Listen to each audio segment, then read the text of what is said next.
Jerusalema, Jerusalema musha wangu, Jerusalema, musha wangu, iwo musha, makanaka, iwo musha,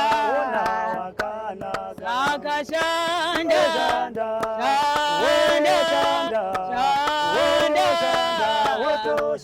itoshandira korona,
wachidaiza iwewe kana Jesu uya anodaiza iwewe oti gogogoi musarambe kudaira gogogoi musarambe kudaira kana Jesu uya wachidaiza iwewe kana Jesu uya anodaiza iwewe otoshanda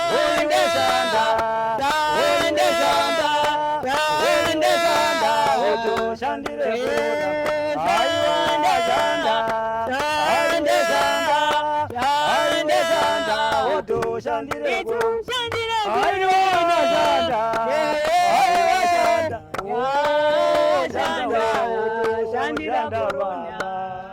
aiwa iyo zvinondamira neumwe wema upcoming artist musikana anonzi yechishamiso shamiso handiti achirova nziyo dzechipostori maybe tikambobata mchana vaziva kuti chishamiso wacho ndo handiti achimbobata timbunzi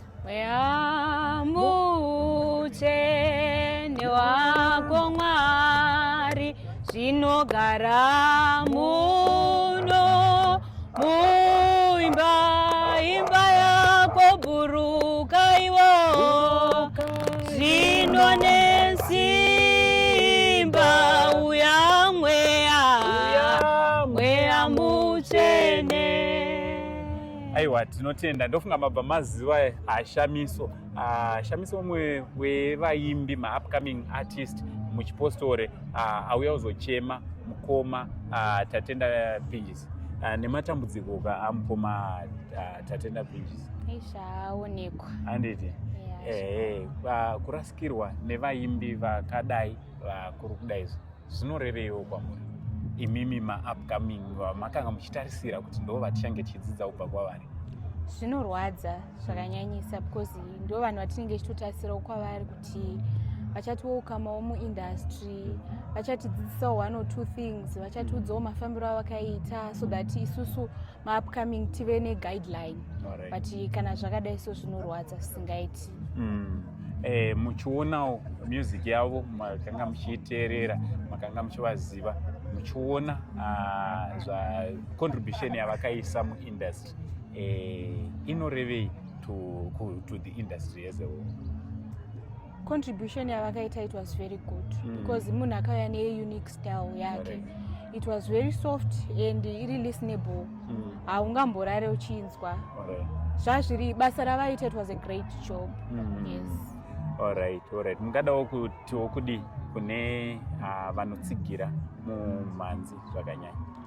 I think chandoda kutaura ndechekuti vanhu tiaccepte munhu according neuniqueness yake, nekuti mukoma tatenda vanga vane yavo style, mumwe anopindawo neyake style. People should be able to adjust when it comes to an artist, vazive kuti vanhu vakasiyana ende mamusic dzichatoya dzakasiyana. Aiwa, tinotenda. Thank you very much. Uyu anonzi Shamiso anditi anorowa mhando yechipostori. Aiwa, ngatingei tiri tinosapota zvakare ma-upcoming kuitira kuti basa ravo ringe rinoreruka. Thank you so much. Thank you very much.